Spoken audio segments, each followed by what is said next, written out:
Hello, my name is Victoria Chow, and this is a presentation on the Las Virgenes Creek Restoration Project, Phase 2. The Las Virgenes Creek Restoration Project is in Los Angeles County, but it borders Ventura County.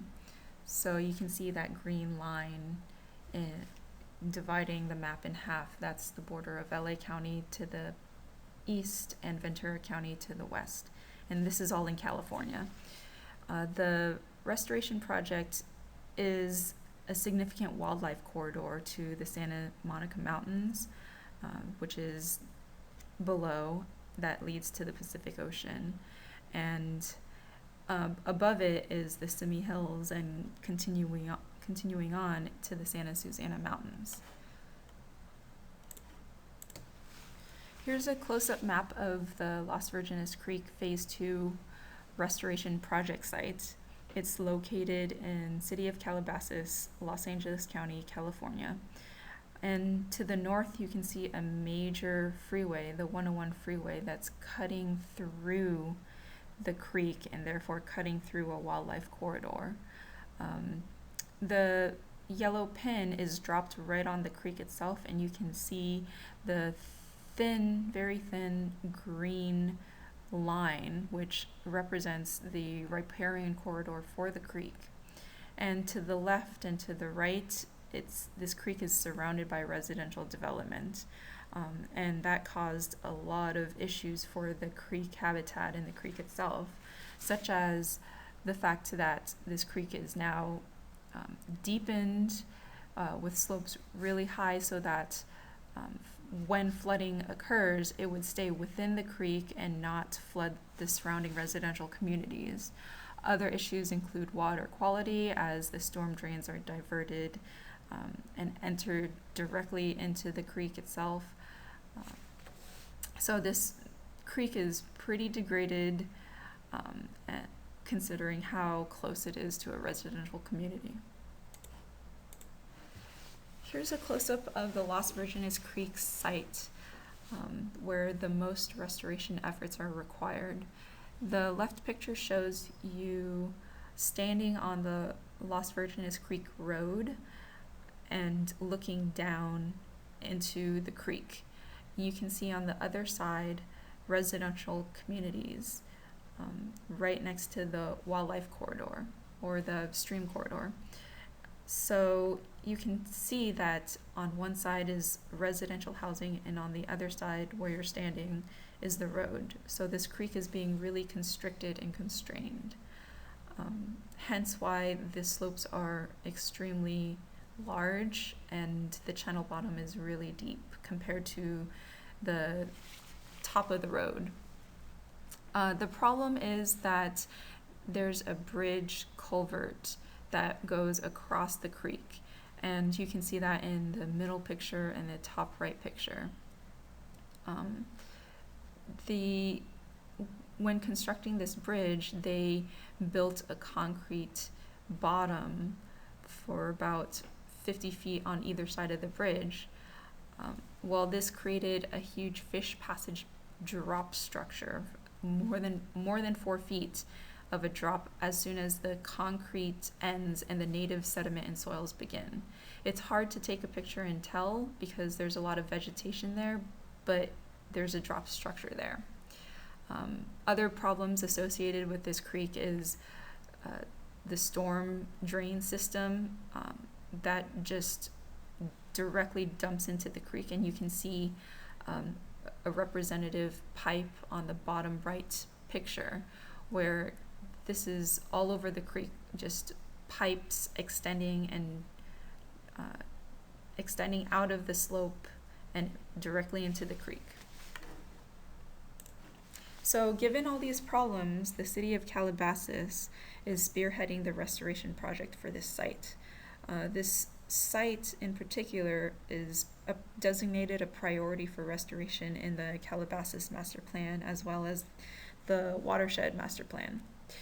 The project is federally funded through grants, and so there's a lot of federal interest, public stakeholders, and state government interests in order to try to create the best restoration project for this site. So the main project objectives is to remove that fish passage barrier right where the concrete ends and the native sediment begins, to control erosion and sediment issues, which are due to the the storm drains outlets just being littered all over the creek, stabilize the bank slopes, and because this is a city project, they are prioritizing developing environmentally friendly public access facilities. So they want to try to integrate this creek into their community using trails and signs. Here's the project design by Cuesta Engineering Corp. It's designed to remove or fix the fish passage barrier. You can see on the left the concrete bridge and concrete bottom channel, where it's about 50 feet to the left and to the right of the bridge. The design is to include 4 additional concrete weirs or baffles on either side of the bridge, so totaling 8 concrete weirs or baffles. This is so that when the water is coming upstream to downstream, the water would hit these weirs, pool up so that it slows the velocity as it continues down further. On the right side of the map or the design, you can see a pool and riffle design to try to help slow the velocity, as well as try to create a more natural native habitat in this area. So based on reviewing the project design and its associated vegetation management / restoration plantings, how will the fish passage restoration and vegetation management from Las Virgenes Creek Restoration Project Phase 2 benefit the Las Virgenes Creek over a typical 5-year monitoring period versus over a longer period of more than 10 years? This question is basically stemming from the facts or considering whether or not the Phase 2 project would be successful or not within 5 years or within 10 years or more. So I went on a site visit to not only Phase 2, the proposed project site, I also looked at Phase 1 of the Las Virgenes Creek Restoration Project. This project is shown in the right picture, where City of Calabasas in 2003 removed about 400 feet of concrete lined channel and restored it to native habitat. I'm using this as a reference site. I also reviewed reports. There's no gauging stations in this area, so instead I was able to use the Cuesta Engineering Corporation's HEC-RAS hydraulic report, and I also reviewed the vegetation management design and project build-outs. So my results were divided into 2 parts, looking at the vegetation aspect and looking at the fish passage aspect. When comparing the reference site of Phase 1 of how a restoration site should look like versus Phase 2 of what the proposed design will be, there's a definite difference in vegetation composition. So the reference site has a lot more species and diversity than what's proposed in the project design. Right now, the project design only proposes to plant 3 different trees and 2 different shrub willow species. The reference site includes grasses, forbs, vines, trees, and shrubs, which the Phase 2 does not include. So the conclusion is that within 5 years, there would be a net benefit where invasive species would be removed and planting would occur. And that is always a benefit for a restoration project. However, the long-term effects is that given that it's so close to an urban setting, invasives will return. the vegetation composition won't be the same as a natural habitat because as of right now it's not been proposed. Here are the results for the fish passage aspect. When looking at the reference site of Phase 1 and comparing it to the proposed project of Phase 2, Phase 1 does not have a concrete bottom at all. The Phase 1 has a wider channel to dissipate the stream velocity, while Phase 2 has a very narrow aspect with residential on one side and a street on the other. Phase 1 does not have a pool riffle system that Phase 2 is proposing to design.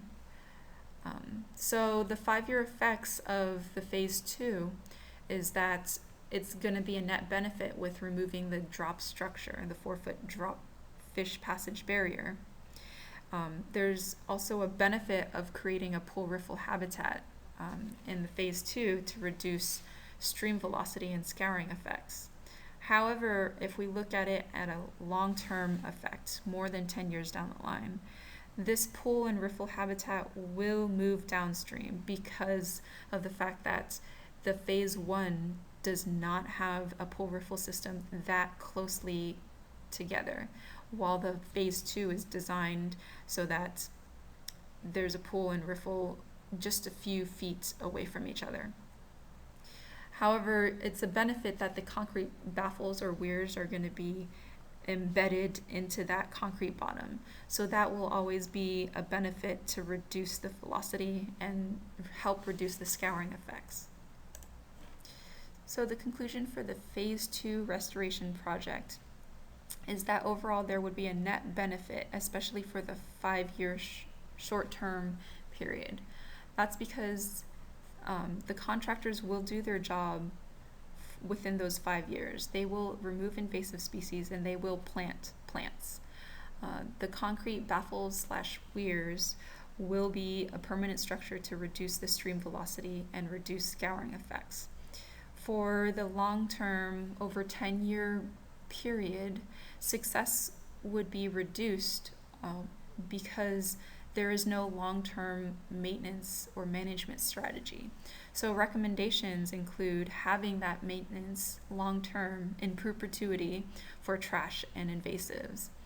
In addition, I recommend developing a success criteria for planting the plants so that they can compare the Phase 2 plantings with a reference site, which can be Phase 1. We probably have to accept the fact that the pool and riffle habitat will be moved downstream because of the fact that the Phase 1 does not have that pool and riffle system so closely together. So I recommend more studies on sediment transport in this aspect.